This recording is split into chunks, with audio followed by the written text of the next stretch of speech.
السلام عليكم ورحمة الله وبركاته. النهاردة فيديو جديد سهل وبسيط وجميل جدا. أنا معاكم هدير. النهاردة هنعمل بانيه بخلطة كنتاكي، وهنعمل جنبيه مكرونة. ما تنسوش لايك وشير لو عجبكم الفيديو، وتعالوا مع بعض ننزل بالمقادير. معانا بصلاية مبشورة محطوط عليها ملح، معانا نص كيلو من البانيه، معانا دقيق، معانا خلطة كنتاكي، قصدي بهارات، اسمه ايه ده، فيجيتار. معانا بدواية، معايا كوباية مية، معايا بهارات، فلفل اسمر وتوم باودر، بصل باودر، بهارات مشكلة وكاري وبهارات مشاوي. وتعالوا بقى نشوف هنعمل ايه. اول حاجة هناخد البصلاية بتاعتي نتبلها بالبهارات دي كلها، حتى انزل عليها كده كلها تمام، وندعكها فيهم مع الملح والدقيق ده. وبعد كده هوريكم نعمل الخلطة ازاي.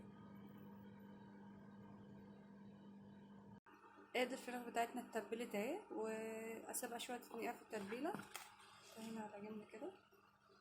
وتعالوا مع بعض نعمل الخلطه دي.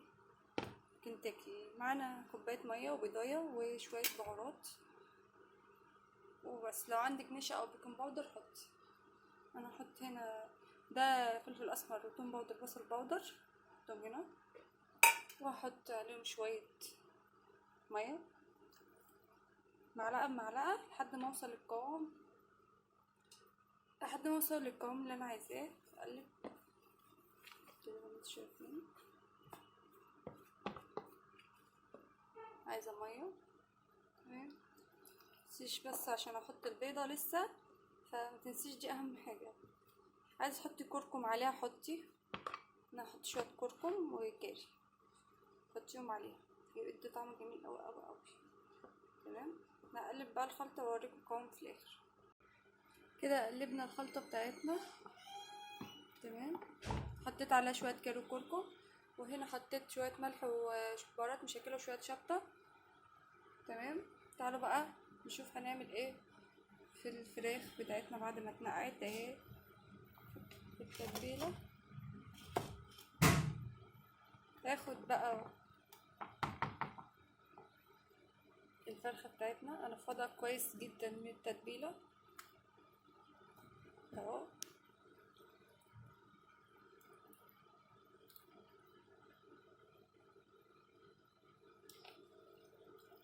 نفضها كويس اوي من التتبيله.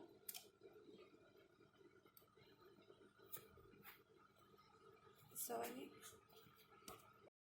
وكده انا قلبت الخلطه في البهارات اللي انا قلت لكم عليها، وانا هاخد بقى حته من البانيه وانفضها خالص من الخلطه اللي عليها تمام اهو. هقلب بس دي الاول.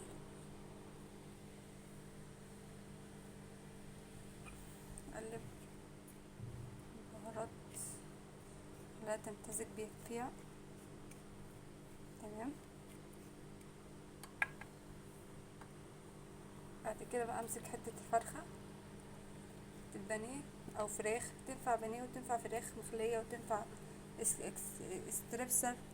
نحطها هنا الاول تمام، ظهر ووش، ونطلعها ننفضها كده اهو بالتتبيله تمام، عشان ما تاخدش بتاع معانا كتير اهو تمام. ومحطها على طول هنا اهو كده اهو، على الوش الاولاني تاخد وش، والوش التاني تاخد وش، وتضغطي عليها كده اهو بايدك كده اهو اهو اهو. تفضلي تضغطي كده اهو اهو. تغطيها كلها. متنسوش تدعموني بلايك يا بنات حلوة كده لو الفيديو عجبكم. انا اسفة على الكركبة اللي عندي دي، بس معلش هتتعدي كل حاجة في وقتها. بعد كده تنفضيها كده اهو. هتلاقي بص التعريجة، بص التعريجة عاملة ازاي تمام. هعمل كله بنفس الطريقة وارجع لكم تاني. وده شال البانيه بعد ما تبلناه وحطيناه بالتتبيله بتاعته. هنسيبه بالظبط بتاع ساعة او 3 ساعات او ليلة كاملة في الفريزر، وبعد كده نطلعه نقليه على الزيت. هنشوف بعض واحنا واحنا بنقلي. تعالوا بقى مع بعض نعمل صلصة مكرونة. معانا توم، صلصة نعملها بالزعتر النهارده والروزماري. معايا زعتر والروزماري، معايا بابريكا، ومعايا بهارات مشاوي، ومعايا بهارات مشكلة وشوية شطة. حلة على النار نسخنها، ننزل فيها بالزيت حبة حلوين كده بس، ونزلنا بالتومة. تمام، زي ما انتوا شايفين كده. وننزل كمان بالزعتر والروزماري والبهارات معاها، تتشوح معاها كده اهو زي ما انتوا شايفين. واو، ريحة جميلة جدا، جربوها يا بنات هتحبوها أوي أوي أوي. بعد ما نشم ريحة البهارات كده نحط على طول الصلصة، نحط الصلصة بتاعتنا.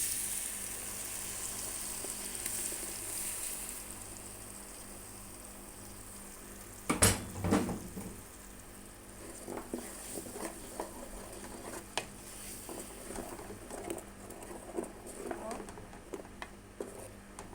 تمام كده. بعدين بقى نروح نقلي البانيه. يلا بينا عشان نقلي البانيه. تعالوا. حطيت طاسة فيها زيت مستنية بس يسخن. هختبر الزيت بشوية دقيق، لسه ما سخنش. لو سخن بتلاقيه طف طف طف على وش الماء بتاعه. كده برضو حط كده دقيق لسه شوية مسخنش.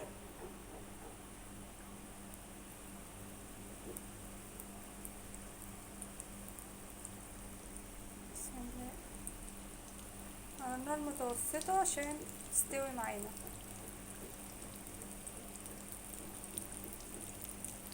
بسم الله، وما تزنقيش عشان تعرفي تقلبي.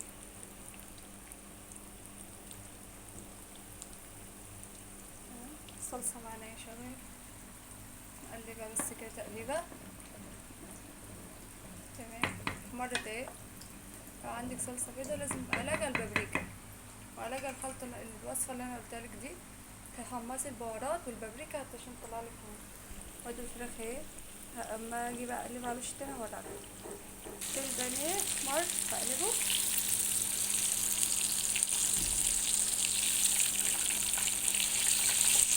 اهو خلطته حلوة اوي على النار وسط. البصل بتاعي عملت نفس تتبيلة البانيه. البصل اللي فوق ده عملته بالخلطة واحدة فيها احمر. تمام، هنجربه بقى اول ما تطلع من الطاسة.